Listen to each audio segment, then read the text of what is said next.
ଇ teaching Odisha को पुणी थे स्वागत। आज हम कौन पढ़ा केन्द्र राज्य मध्य व्यवस्थापिक संपर्क। तुम +2 सेकेंड ईयर पॉलिटिकल साइंस गोटे इंपोर्टाट क्वेश्चन केन्द्र राज्य मध्य व्यवस्थापिका संपर्क। तो आम पूर्व क्लास कौन पढ़ते पूर्व क्लास पढ़ते कि संघीय व्यवस्था संघीय राष्ट्र क्या कहुए और औकिक व्यवस्था औकिक राष्ट्र क्या कहुए। आउ कौन पढ़ते ना भारत एक संघीय राष्ट्र ना एक ऐकिक राष्ट्र। आम जानी कि भारत हूँ एक अर्ध संघीय राष्ट्र सेमी फेडरालिज्म कंट्री।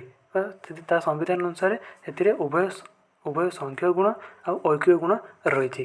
संघीय गुण अर्थ कौन ना ये राज्य मान को क्षमता प्रदान कर ऐकिक गुण अर्थ केन्द्र को शक्तिशाली कर समय प्रश्न उठे कि केन्द्र राज्य मध्य विभिन्न प्रकार जो क्षमता रही किपर बंटन कर। प्रथम आम देखा व्यवस्थापिका संपर्क। केन्द्र राज्य मध्य व्यवस्थापिका संपर्क व्यवस्थापिका क्षमता किपर बंटन कर।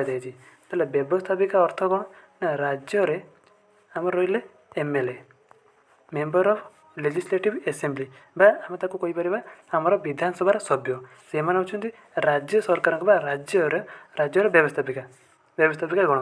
आ केन्द्र रे मेंबर ऑफ पार्लियामेंट बा एमपी बा सांसद को बा संसदर सभ्य को कौन कहुए केन्द्र व्यवस्थापिका गण। ताले सही मानकर जो क्षमता को से माने कौन करती लोक मान नीति नियम निर्धारण करती। तो सही मानकर क्षमता किपरि बंटन कर राज्यर जो व्यवस्थापिका अच्छा केन्द्र जो व्यवस्थापिका अच्छा से क्षमतार बंटन किपरि होइछि। यहाँ हूँ केन्द्र राज्य मध्य व्यवस्थापिका संपर्क। ताहले आमे केन्द्र राज्य मध्य व्यवस्थापिका संपर्क पढ़ा। ताले भारत पढ़ा पूर्व कही रखी जो मैंने तुम +2 सेकेंड ईयर तुम पॉलिटिकल साइंस सब्जेक्ट रखीच ओडिया रखीच तुम मैंने यही चैनल को सब्सक्राइब करनी और जो तुम सांग मैंने ये सब्जेक्ट रखुच्च से सेयार कर जनाओ जहाँद्वारा से भी उपकृत हो पारे। यही चैनल तुमको सब प्रकार नोट पीडीएफ नोट भी दिखाई लॉन्ग क्वेश्चन शॉर्ट क्वेश्चन सब नोट दी जाऊँगी। तुम एमसीक्यू सिलेक्शन आउ रहा तुम selection question exam important question सबकि तुमको हेल्प कराऊँ एग्जाम से चैनल को सब्सक्राइब करनी और सेयार कर। तेल केन्द्र राज्य मध्य व्यवस्थापिका संपर्क। भारतर संविधान एकादश भागे भारतर संविधान को विभिन्न भाग में विभक्त कर एकादश भागे केन्द्र राज्य मध्य व्यवस्थापिक संपर्क वर्णित होती कौन कह व्यवस्थापिक संपर्क को वर्णित कर। व्यवस्थापिक संपर्क हूँ लेजिस्लेटिव रिलेशन व्यवस्थापिक कौन हम जानले। तेल एकादश भागे यहाँ तुम गोटे सर्ट क्वेश्चन कि भारत संविधान क्यों भाग केन्द्र राज्य मध्य व्यवस्थापिक संपर्क वर्णित होती ना एकादश भागे बुझीगला। तेल आईन तैयारी क्षमता यही दुईटी सरकार मध्य विभाजित होती। मुझे कहली व्यवस्थापिका कौन करती लोक मान आईन नीति निर्धारण सब करती। राज्यर व्यवस्थापिका और केन्द्र व्यवस्थापिका मध्य किपर क्षमतार विभाजन कर। भारत ए क्षेत्र में कानाडार ढांचा ग्रहण कर। तो कानाडा जो संविधान रही से संविधान जो व्यवस्थापिका संपर्क कानाडार रही से ढांचा को भारत संविधान में प्रयोग कर व्यवहार कर। ढांचा अनुसार यही समस्त क्षमता को 3 भाग में विभक्त कर। केन्द्र राज्य मध्य जो विभिन्न प्रकार क्षमता रही 3 भाग में विभक्त कर। कौन कौन केन्द्र तालिका राज्य तालिका युग्म तालिका यही 3 भाग में विभक्त कर। तो ये जो क्वेश्चन टी गोटे लॉन्ग क्वेश्चन इंपोर्टाट आउ तुम 2 मार्क 3 मार्क क्वेश्चन हो 3टी केन्द्र तालिका क्या कहुए राज्य तालिका क्या कहुए युग्म तालिका क्या कहुए। यहाँ हूँ तुम 2-3 मार्क क्वेश्चन पढ़ी पारे 2 मार्क के 3 मार्क क्वेश्चन तुम ये केन्द्र तालिका राज्य तालिका युग्म तालिका पढ़ी पारे। आउ ए तुम बहुत सर्ट क्वेश्चन रही डेस्क पूरण सब बहुत ही क्वेश्चन रही पढ़ला बेले कहि कौन कौन सब क्वेश्चन रही। ताले ये जो क्षमता को केते भाग विभक्त करागला ना केन्द्र तालिका राज्य तालिका युग्म तालिका यहाँ आम पूर्व टे जानी कि एवं पूरा जाना अधिक बुझीगला। तेल आम क्षमतार बंटन प्रथम कौन पढ़ा ना केन्द्र तालिका तेल केन्द्र तालिका क्या कहुए ये मन रख 100टी विषय वस्तु है 100टी विषय वस्तु केन्द्र तालिका रही। केन्द्र तालिका जातीय प्राधान्य थिबा विषय गुड़ी को नहीं गठित जो देशर स्वार्थ निहित हो जातीय विषय गुड़िक जातीय प्राधान्य था विषय गुड़िक जपरीगला वैदेशिक बेपार सीमा सुरक्षा रेलबाई डाक तार इत्यादि सब जातीय प्राधान्य ଏସବୁ ଯଦି ନ୍ୟାସନାଲ୍ ଥରେ ବା ସମସ୍ତ ଦେଶରେ ଯଦି ଏକ ହୋଇ ନ କାମ କରିବେ ତାହେଲେ ଦେଶର ଉନ୍ନତି ହୋଇପାରିବ ନାହିଁ। ସେହି ବିଷୟ ଗୁଡ଼ିକୁ ନେଇ କେନ୍ଦ୍ର ତାଲିକା ହେଉଛି ଲିଷ୍ଟ। ତାହେଲେ କେନ୍ଦ୍ରର ଲିଷ୍ଟ କ'ଣ ଅଛି? ଏହିସବୁ ବିଷୟ ଗୁଡ଼ିକର ଲିଷ୍ଟକୁ କେନ୍ଦ୍ର ତାଲିକା କୁହାଯାଏ। ତାହେଲେ ଜାତୀୟ ପ୍ରାଧାନ୍ୟ ଥିବା ବିଷୟ ଗୁଡ଼ିକୁ ନେଇ ଗଠିତ କେନ୍ଦ୍ର ତାଲିକା, ଯେଉଁଗୁଡ଼ିକ କେନ୍ଦ୍ର ସରକାର ହିଁ ନିୟମ ତିଆରି କରିଥାନ୍ତି, ଯେଉଁଗୁଡ଼ିକରେ କେନ୍ଦ୍ର ସରକାର କେବଳ ନିୟମ ତିଆରି କରନ୍ତି। କେନ୍ଦ୍ର ତାଲିକାର ଯାହା ସବୁ ଯେଉଁଗୁଡ଼ିକ ବିଷୟ ଥିବ କିଏ ନିୟମ ତିଆରି କରନ୍ତି? କେନ୍ଦ୍ର ସରକାର। ଉଦାହରଣ ସ୍ୱରୂପ ପ୍ରତିରକ୍ଷା କହିଲି ତୁମର ହେଉଛି ବାହ୍ୟ ଶତ୍ରୁମାନଙ୍କୁ ସୀମା ସୁରକ୍ଷା, ବାହ୍ୟ ଶତ୍ରୁମାନେ ଯଦି ଆକ୍ରମଣ କରନ୍ତି ତାହାର ସୁରକ୍ଷା କିଏ କରିବ? ନା ଭାରତ ସରକାର। ରାଜ୍ୟ ସରକାରମାନଙ୍କୁ ଏ କ୍ଷମତା ଦିଆଯାଇନି। ପ୍ରତିରକ୍ଷା, ବୈଦେଶିକ ନୀତି କେଉଁ ଦେଶ ସହିତ କିପରି ସମ୍ପର୍କ ରଖିବା ସିଏ ମଧ୍ୟ ଭାରତ ସରକାର ଦ୍ୱାରା ବା କେନ୍ଦ୍ର ସରକାରଙ୍କ ଦ୍ୱାରା ହେଉଛି। ମୁଦ୍ରା କେଉଁ ମୁଦ୍ରା ପ୍ରଚଳନ କରାଯିବ, କେତେ ପରିମାଣରେ ପ୍ରଚଳନ କରାଯିବ ସେ ମଧ୍ୟ କ୍ଷମତା ଅଛି। ସେଭଳି ଆଣବିକ ଶକ୍ତି, ଯୁଦ୍ଧ ଶାନ୍ତି ପ୍ରତିଷ୍ଠା, ଜାତୀୟ ସମ୍ବଳ, ଖଣିଜ ତୈଳ, ଡାକ ତାର ବିଭାଗ, ଜାହାଜ ବିମାନ ଚଳାଚଳ, ନୌ ବାଣିଜ୍ୟ, ନିର୍ବାଚନ, ଜନଗଣନା, ଉଚ୍ଚଶିକ୍ଷା ଇତ୍ୟାଦି। ତ ନିର୍ବାଚନ ମୁଁ କହିଥିଲି କି ଆମ ଯେଉଁ ସାଧାରଣ ନିର୍ବାଚନ କମିଶନ ଅଛି ତା'ର ମୁଖ୍ୟଙ୍କୁ କିଏ ନିର୍ବାଚିତ କରନ୍ତି? ନା ରାଷ୍ଟ୍ରପତି। କେନ୍ଦ୍ର ପାଖରେ ଶକ୍ତି ଅଛି। ତାହେଲେ ଜନଗଣନା, ଉଚ୍ଚଶିକ୍ଷା ଇତ୍ୟାଦି ମଧ୍ୟ କେନ୍ଦ୍ର ତାଲିକାରେ ଅନ୍ତର୍ଭୁକ୍ତ। ଏଇଟା ମନେ ରଖିବ। ଏଇଭଳି 100ଟି ବିଷୟବସ୍ତୁ ରହିଛି। ତାହେଲେ ଏଇ ଯେଉଁ ଯେତିକି ତୁମର ଲେଖାଗଲା ଏଇଟା ତୁମର ଇମ୍ପୋର୍ଟାଣ୍ଟ। ତୁମର କ୍ୱେଶ୍ଚିନ୍ ଆସିବ କି ମୁଦ୍ରା କେଉଁ ତାଲିକାରେ ଅନ୍ତର୍ଭୁକ୍ତ? ଡେସ୍ ତାଲିକାରେ ଅନ୍ତର୍ଭୁକ୍ତ। ମୁଦ୍ରା ହେଉଛି କେନ୍ଦ୍ର ତାଲିକାରେ ଅନ୍ତର୍ଭୁକ୍ତ। ବୁଝିହେଲା? এইভাবে তোমার ଡ୍ୟାସବୋର୍ଡ଼ ବହୁତ ପଡ଼େ। ଏଇ ଯେଉଁ ଯେତିକି ତୁମର ଲେଖାଯାଇଛି ଏତିକି ତୁମେ ଭଲ ଭାବେ କରିଦେଲେ ଏତିକିରେ ହିଁ କ୍ୱେଶ୍ଚିନ୍ ଆସିବ। ଏଇ ପ୍ରତିରକ୍ଷା, ବୈଦେଶିକ ନୀତି, ମୁଦ୍ରା, ଆଣବିକ ଯୁଦ୍ଧ ଯାହା ବି ତୁମର ଏଇ ଉଚ୍ଚଶିକ୍ଷା ପର୍ଯ୍ୟନ୍ତ ଅଛି ଏତିକିରେ ହିଁ ତୁମର କ୍ୱେଶ୍ଚିନ୍ ଆସିବ। ବାହାର କୌଣସି ପକାଇବ ନାହିଁ। ଆଉ କ'ଣ ପକାଇବାରେ କି କେନ୍ଦ୍ର ତାଲିକାରେ କେତୋଟି ବିଷୟବସ୍ତୁ ଅଛି? ନା 100ଟି। ବୁଝିଲା? ବର୍ତ୍ତମାନ 100ଟି, ପୂର୍ବରୁ କମ୍ ଥିଲା ବଢ଼ିଯାଇଛି। ବୁଝିଗଲା? ତାହେଲେ କେନ୍ଦ୍ର ତାଲିକା କାହାକୁ କୁହାଯାଏ ବୁଝିଗଲା। ତୁମେ 2 ମାର୍କ ହଉ କି 3 ମାର୍କର କ୍ୱେଶ୍ଚିନ୍ ପଢ଼ୁ ତୁମେ ଏତିକି ଲେଖିଲେ ହିଁ ମାର୍କ ମିଳିଯିବ। ବୁଝିଗଲା? ନେକ୍ସଟ ଆମ ରାଜ୍ୟ ତାଲିକା। ରାଜ୍ୟ ତାଲିକାରେ 21ଟି ବିଷୟବସ୍ତୁ ରହିଛି। 61ଟି ବିଷୟବସ୍ତୁ ରହିଛି। ତାହେଲେ ରାଜ୍ୟ ତାଲିକା ଆଞ୍ଚଳିକ ପ୍ରାଧାନ୍ୟ ଥିବା ବିଷୟବସ୍ତୁକୁ ନେଇ ଗଠିତ। ରାଜ୍ୟ ତାଲିକା ସେହି ରାଜ୍ୟର ଆଞ୍ଚଳିକ ପ୍ରାଧାନ୍ୟ ଦୃଷ୍ଟିରୁ ସେ ବିଷୟବସ୍ତୁକୁ ନେଇକି ଗଠିତ, ଯେଉଁଗୁଡ଼ିକରେ ରାଜ୍ୟ ସରକାର ହିଁ ଆଇନ ପ୍ରଣୟନ କରନ୍ତି। ଏଠି କେବଳ ରାଜ୍ୟ ସରକାର ହିଁ ଆଇନ ପ୍ରଣୟନ କରନ୍ତି ରାଜ୍ୟ ତାଲିକାରେ। ଉଦାହରଣ ସ୍ୱରୂପ ଶାନ୍ତି ଶୃଙ୍ଖଳା। ତ ରାଜ୍ୟର ଶାନ୍ତି ଶୃଙ୍ଖଳାକୁ କିଏ ମେଣ୍ଟେନ୍ କରନ୍ତି ବା କିଏ ସମ୍ଭାଳନ୍ତି? ରାଜ୍ୟ ସରକାର। ଆମେ ଜାଣିଛନ୍ତି। ପୋଲିସ ହେଲା, ଆମେ ଜାଣିଛନ୍ତି ପୋଲିସ ଆମ ଓଡ଼ିଶାରେ ଓଡ଼ିଶା ପୋଲିସ, ପଶ୍ଚିମବଙ୍ଗରେ ପଶ୍ଚିମବଙ୍ଗ ପୋଲିସ, ଆଉ ଅଲଗା ରାଜ୍ୟରେ ଅଲଗା ପୋଲିସ। କାରାଗାର, ବନ୍ଦୀ ଅପରାଧୀମାନଙ୍କୁ ରଖିବା ପାଇଁ ରାଜ୍ୟ ସରକାର ବ୍ୟବସ୍ଥା କରୁଛନ୍ତି, କାରାଗାର ପ୍ରତିଷ୍ଠା କରୁଛନ୍ତି। ରାଜ୍ୟ ବିଚାରାଳୟ, ରାଜ୍ୟରେ ଯେତିକି ବିଚାରାଳୟ ରହିଛି ଆମ ଜିଲ୍ଲାର ଯେଉଁ ଜିଲ୍ଲା କୋର୍ଟ ଆଉ ଆମର ହାଇକୋର୍ଟ ରହିଛି ସେସବୁ କିଏ ପରିଚାଳନା କରନ୍ତି? ରାଜ୍ୟ ସରକାର। ଜନସ୍ୱାସ୍ଥ୍ୟ, ଲୋକମାନଙ୍କ ସ୍ୱାସ୍ଥ୍ୟ ଓ ପରିମଳ ବ୍ୟବସ୍ଥା, ସ୍ୱାସ୍ଥ୍ୟ କେନ୍ଦ୍ର, ଜଳସେଚନ, କୃଷି ମତ୍ସ୍ୟ, ଯାତାୟାତ ଇତ୍ୟାଦି।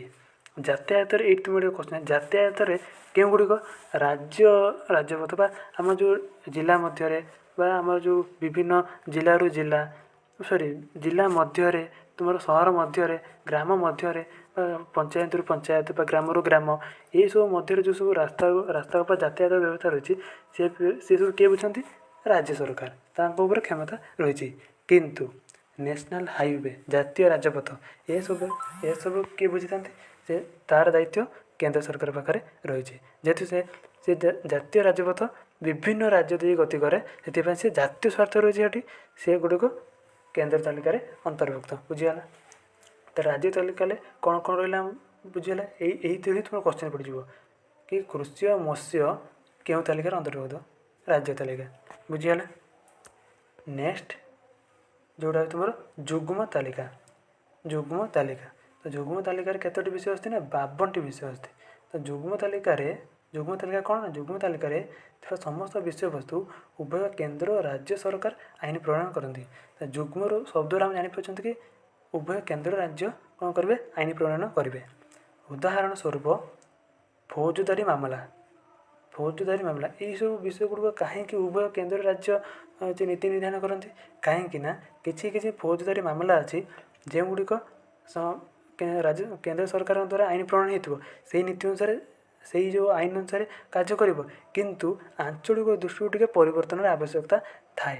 ବିଭିନ୍ନ ଆମେ ଜାଣିଛନ୍ତି ଭାରତ ହେଉଛି ଇକ୍ୱାଲିଟି ଇନ୍ ଡାଇଭର୍ସିଟି, ବିଭିନ୍ନତାରେ ଏକ ବିଭିନ୍ନତାରେ ଏକ, ମାନେ ବିଭିନ୍ନ ପ୍ରକାରର ହେଉଛି ପୋଷାକଧାରୀ, ବିଭିନ୍ନ ପ୍ରକାରର ବେଶଭୂଷାଧାରୀ ଲୋକ ଅଛନ୍ତି। ପଞ୍ଜାବରେ ପଞ୍ଜାବୀ, ଓଡ଼ିଶାରେ ଓଡ଼ିଆ ଲୋକ, ବିଭିନ୍ନ ପ୍ରକାର ଭାଷାଭାଷୀର, ବିଭିନ୍ନ ପ୍ରକାର ଧର୍ମାବଲମ୍ବୀ, ସବୁ ପ୍ରକାର ମିଶିକରି ଭାରତରେ ରହିଛନ୍ତି। ସେଥିପାଇଁ ସବୁ ଅଞ୍ଚଳରେ ବା ସବୁ ରାଜ୍ୟରେ ଅଲଗା ଅଲଗା ଫୌଜଦାରୀ ବ୍ୟବସ୍ଥା ଗୋଟିଏ କେନ୍ଦ୍ରରେ ବା ସବୁ ସମସ୍ତ ଦେଶରେ ଗୋଟିଏ ଫୌଜଦାରୀ ବ୍ୟବସ୍ଥା ରହିଥିବ। ମାମଲାର କିପରି ସମାଧାନ ହେବ ବ୍ୟବସ୍ଥା ରହିଥିବ। ତାହା ସହିତ ରାଜ୍ୟ ମଧ୍ୟ ସେହି ଆଞ୍ଚଳିକ ଦୃଷ୍ଟିରୁ କିଛି ପରିବର୍ତ୍ତନ କରିପାରେ। ସେଥିପାଇଁ ଏହାକୁ ଯୁଗ୍ମ ତାଲିକାରେ ରଖାଗଲା। ବୁଝିଗଲା କାହିଁକି ଯୁଗ୍ମ ତାଲିକାରେ ରଖିଲା? ବୁଝିଗଲା। ଆଉ ଗୋଟେ ହେଲା ପ୍ରତିକାରକ କାରାବଦ୍ଧ ବିବାହ ଓ ଛାଡ଼ପତ୍ର। ଆମେ ଜାଣିଛନ୍ତି ବିବାହ ଓ ଛାଡ଼ପତ୍ର ଏଇଟା ହେଉଛି ଭାରତ ସରକାରଙ୍କ ବା କେନ୍ଦ୍ର ସରକାରଙ୍କ ନୀତି ନିୟମ ରହିଛି। ବିବାହ ଛାଡ଼ପତ୍ର ଉପରେ ଗୋଟେ ପ୍ରକୃତ ମାନେ ଗୋଟିଏ କୋଡ଼୍ ଅଫ୍ କଣ୍ଡକ୍ଟ ଅଛି, କିନ୍ତୁ ତାହା ସହିତ ବି ରାଜ୍ୟମାନେ ସେହି ରାଜ୍ୟର ପରିସ୍ଥିତି ଅନୁସାରେ ସେମାନେ ଏହା ଉପରେ କିଛି ଅଲଗା କିଛି ନୀତି ନିୟମ ନିର୍ଦ୍ଧାରଣ କରିପାରନ୍ତି। ବିବାହ ଛାଡ଼ପତ୍ର କାହିଁକିନା ଆମ ଭାରତର ବିଭିନ୍ନ ରାଜ୍ୟରେ ବିବାହ ଛାଡ଼ପତ୍ର ପ୍ରଥା ଅଲଗା ଅଲଗା। ବୁଝିଗଲା। ଆଉ ହେଲା କୃଷି ଜମି ବ୍ୟତୀତ ଅନ୍ୟ ସମ୍ପତ୍ତି ହସ୍ତାନ୍ତରୀକରଣ। କୃଷି ଜମି ବ୍ୟତୀତ ଅନ୍ୟ ଜମି ରହିଲା, ଯାହାର ରହିଲା ଯେଉଁ ଘରର ଜମି ରହିଲା ବା ଅନ୍ୟ ବିଜନେସ୍ ପ୍ଲଟ୍ ରହିଲା, ସେସବୁ ଗୁଡ଼ିକର ହସ୍ତାନ୍ତରୀକରଣର କ୍ଷମତା ହସ୍ତାନ୍ତରୀକରଣ ନିମନ୍ତେ କେନ୍ଦ୍ର ରାଜ୍ୟମାନେ ଉଭୟ ମିଶି ନୀତି ନିର୍ଦ୍ଧାରଣ କରନ୍ତି। ବୁଝିଗଲା। ଅଦାଲତ ଅବମାନନା ହେଲା ଜଙ୍ଗଲ ବନ୍ୟଜନ୍ତୁ ସଂରକ୍ଷଣ, ଜନସଂଖ୍ୟା ନିୟନ୍ତ୍ରଣ। ତ ଜଙ୍ଗଲ ବନ୍ୟଜନ୍ତୁ ସଂରକ୍ଷଣକୁ ଯୁଗ୍ମ ତାଲିକାରେ କାହିଁକି ରଖାହେଲା? କାହିଁକିନା ବିଭିନ୍ନ ରାଜ୍ୟରେ ଭିନ୍ନ ଭିନ୍ନ ଜଙ୍ଗଲ ବନ୍ୟଜନ୍ତୁ ରହିଛନ୍ତି। ବୁଝିଗଲା। ସେମାନଙ୍କ ସଂରକ୍ଷଣ ପାଇଁ ରାଜ୍ୟ ସରକାର ସବୁବେଳେ ସକ୍ଷମ ହୋଇ ନପାରନ୍ତି। ସେମାନେ କେନ୍ଦ୍ର ସରକାରଙ୍କର ପ୍ରୋତ୍ସାହନ ଉପରେ ନିର୍ଭର କରିପାରନ୍ତି। ସେଥିପାଇଁ କେନ୍ଦ୍ର ରାଜ୍ୟ ଯୁଗ୍ମ ତାଲିକାରେ ଜଙ୍ଗଲ ବନ୍ୟଜନ୍ତୁ ସଂରକ୍ଷଣ ରଖାଗଲା। କାହିଁକିନା ଆମ ଜୈବ ବିବିଧତାକୁ ସୁରକ୍ଷିତ ରଖିବା ପାଇଁ ଜଙ୍ଗଲ ବନ୍ୟଜନ୍ତୁମାନଙ୍କର ସଂରକ୍ଷଣର ନିହାତି ଆବଶ୍ୟକତା ରହିଛି। ବୁଝିଗଲା। ଜନସଂଖ୍ୟା ନିୟନ୍ତ୍ରଣ ବି ସେହିଭଳି। ଯଦି ଆମେ ଦେଖିବା ଜନସଂଖ୍ୟା ନିୟନ୍ତ୍ରଣ ଯଦି ଭାରତ ସରକାର ଏକ ନିୟମ କରି ଚାଲନ୍ତି ବା କେନ୍ଦ୍ର ସରକାର ଏକ ନିୟମ କରି ଚାଲନ୍ତି, ତାହେଲେ ହୋଇପାରିବନି। କାହିଁକିନା ଆମେ ଯଦି ଧରିବା ଅରୁଣାଚଳ ପ୍ରଦେଶରେ ଜନସଂଖ୍ୟା ବହୁତ କମ୍, ତା'ର ଯେଉଁ ଜନସଂଖ୍ୟାର ଘନତ୍ୱ ବହୁତ କମ୍, କିନ୍ତୁ ସେହି ତୁଳନାରେ ବିହାରରେ ବହୁତ ଅଧିକ। ତ ଯେଉଁ ସ୍ଥାନରେ ଜନସଂଖ୍ୟାର ଘନତ୍ୱ ଅଧିକ, ସେହି ସ୍ଥାନରେ ଜନସଂଖ୍ୟାର ନୀତି ଅଲଗା ହେବ। ଯେଉଁ ସ୍ଥାନରେ ଜନସଂଖ୍ୟାର ଘନତ୍ୱ କମ୍, ସେହି ଜାଗାରେ ଜନସଂଖ୍ୟା ନିୟନ୍ତ୍ରଣ ନୀତି ସେହି ଅନୁସାରେ ରଖାଯିବ। ବୁଝିଗଲା। ସେଥିପାଇଁ ଏକ ଯୁଗ୍ମ ତାଲିକାରେ ରଖାଯାଇଛି। ଶିକ୍ଷା, ଶ୍ରମିକ କଲ୍ୟାଣ ଇତ୍ୟାଦି ଯୁଗ୍ମ ତାଲିକାରେ ଅନ୍ତର୍ଭୁକ୍ତ। ହେଲେ ଏଇସବୁ ମଧ୍ୟ ଗୋଟେ short question, important short question. ବୁଝିଗଲା। ଯୁଗ୍ମ ତାଲିକାରେ 52ଟି ବିଷୟବସ୍ତୁ। ଏତିକି ତ ରହିଲା ହେଉଛି ତୁମର 3ଟି କେନ୍ଦ୍ର ତାଲିକା, ରାଜ୍ୟ ତାଲିକା, ଯୁଗ୍ମ ତାଲିକା। ଏହା ବାଦ ଭବିଷ୍ୟତରେ ମଧ୍ୟ କିଛି ନୂଆ ସୃଷ୍ଟି ହୋଇପାରେ, ନୂଆ କ୍ଷମତା ମଧ୍ୟ ସୃଷ୍ଟି ହୋଇପାରେ।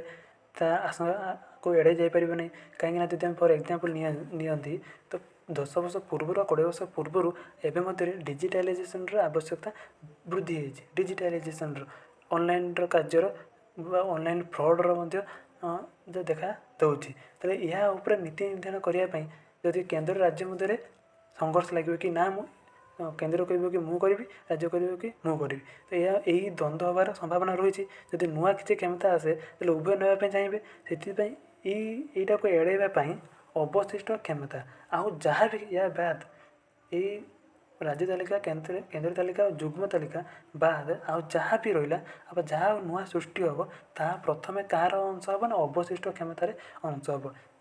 ଯାହା କାହା ଦ୍ୱାରା ମେଣ୍ଟେନ୍ କରାଯିବ, କଣ୍ଟ୍ରୋଲ୍ କରାଯିବ? କେନ୍ଦ୍ର ସରକାରଙ୍କ ଦ୍ୱାରା। ଅବଶିଷ୍ଟ କ୍ଷମତା ସବୁବେଳେ ପାଇଁ କେନ୍ଦ୍ର ସରକାରଙ୍କ ଦ୍ୱାରା କ'ଣ ହୋଇଥାଏ ନା ନ୍ୟସ୍ତ ହୋଇଥାଏ, କେନ୍ଦ୍ର ସରକାରଙ୍କୁ ନ୍ୟସ୍ତ ହୋଇଥାଏ। ତାହେଲେ ସମ୍ବିଧାନର ଧାରା 248 ଅନୁଯାୟୀ ଆମ ସମ୍ବିଧାନ ଅବଶିଷ୍ଟ କ୍ଷମତା ଗୁଡ଼ିକୁ କେନ୍ଦ୍ର ସରକାରଙ୍କୁ ନ୍ୟସ୍ତ କରିଛି। ବୁଝିଗଲା। ତ ଆମ ସମ୍ବିଧାନର ଧାରା 251 ଅନୁଯାୟୀ କୌଣସି ସମୟରେ ଯଦି କେନ୍ଦ୍ର ଆଇନ ଓ ରାଜ୍ୟ ଆଇନ ମଧ୍ୟରେ ଦ୍ୱନ୍ଦ୍ୱ ଉପୁଜେ, ତେବେ କେନ୍ଦ୍ର ଆଇନ ବଳବତ୍ତର ରହେ। ପରିଶେଷରେ ଏହା କୁହାଯାଇପାରେ ଯେ କେନ୍ଦ୍ର ରାଜ୍ୟ ମଧ୍ୟରେ ଥିବା ବ୍ୟବସ୍ଥାପିକା ସମ୍ପର୍କରେ କେନ୍ଦ୍ର ସରକାର ପ୍ରମୁଖ ଭୂମିକା ଓ ପ୍ରାଧାନ୍ୟତା ରହିଛି। ଏଇଠାରୁ କ'ଣ ବୁଝିଲେ ଆମେ? ତ ଅବଶିଷ୍ଟ କ୍ଷମତା କ'ଣ ବୁଝିଗଲା। ତ ଆଉ କ'ଣ ବୁଝିବା ନା ଆମ ସମ୍ବିଧାନର 251 ଅନୁଯାୟୀ, ଏଇଟା ଗୋଟେ ତୁମ ଡ୍ୟାସ୍ ପଢ଼, 251 ଅନୁଯାୟୀ ଯଦି କୌଣସି ସମୟରେ ଯୁଗ୍ମ ତାଲିକାରେ କେନ୍ଦ୍ର ରାଜ୍ୟ ଉଭୟ ନୀତି ନିର୍ଦ୍ଧାରଣ କରନ୍ତି, ତ ବେଳେବେଳେ ଏଭଳି ବି ହୋଇପାରେ କି କେନ୍ଦ୍ର ରାଜ୍ୟ ମଧ୍ୟରେ ଦ୍ୱନ୍ଦ୍ୱ ଘଟିପାରେ କି କ'ଣ କେଉଁ ନୀତି ନିର୍ଦ୍ଧାରଣ କରାଯିବ। ତ ସେହି ସମୟରେ କ'ଣ କରାଯିବ ନା କେନ୍ଦ୍ର ଆଇନ ଓ ରାଜ୍ୟ ଆଇନ ମଧ୍ୟରେ ଯଦି ଦ୍ୱନ୍ଦ୍ୱ ଉପୁଜେ ତାହେଲେ କେନ୍ଦ୍ର ଆଇନ ବଳବତ୍ତର ରହିବ, କେନ୍ଦ୍ର ହେଉଛି ଶକ୍ତିଶାଳୀ ରହିବ। ବୁଝିଗଲା। ଯଦି କେନ୍ଦ୍ର ସରକାରଙ୍କର ନୀତିକୁ ଯଦି ରାଜ୍ୟ ସରକାର ନ ମାନନ୍ତି ଆଉ କେନ୍ଦ୍ର ସରକାର ସେହି ନୀତିକୁ ଯଦି ଧରି ବସନ୍ତି ତାହେଲେ ରାଜ୍ୟ ସରକାର ସେଇଟା ମାନିବାକୁ ବାଧ୍ୟ। ଆଉ ଯଦି ନ ମାନନ୍ତି ତାହେଲେ କେନ୍ଦ୍ର ଚାହିଁଲେ ସେ ରାଜ୍ୟରେ ରାଷ୍ଟ୍ରପତି ଶାସନ ନେଇ ସେ ସରକାରକୁ ଭାଙ୍ଗି ପାରିବେ। ବୁଝିଗଲା। ହେଲେ ପରିଶେଷରେ ଏହା କୁହାଯାଇପାରେ ଯେ କେନ୍ଦ୍ର ରାଜ୍ୟମାନଙ୍କ ମଧ୍ୟରେ ଥିବା ବ୍ୟବସ୍ଥାପିକା ସମ୍ପର୍କରେ କେନ୍ଦ୍ର ସରକାର ପ୍ରମୁଖ ଭୂମିକା ପ୍ରାଧାନ୍ୟତା ରହିଛି। ତାହେଲେ ପ୍ରଶାସନିକ ସମ୍ପର୍କରେ ଭାରତର ପ୍ରଶାସନିକ ସମ୍ପର୍କରେ କିଏ ଅଧିକ ବଳବତ୍ତର ରହିଛି? କେନ୍ଦ୍ର ସରକାର। ବୁଝିଗଲା। ତାହେଲେ ଆଜି ପାଇଁ ଏତିକି। ଯଦି କିଛି ଡାଉଟ୍ ଥାଏ ତୁମେ କମେଣ୍ଟ ମାଧ୍ୟମରେ ଜଣାଇବ। ଆଜି ପାଇଁ ଏତିକି। ଏଇଠି ବିଦାୟ। ଜୟ ହିନ୍ଦ, ଜୟ ଭାରତ।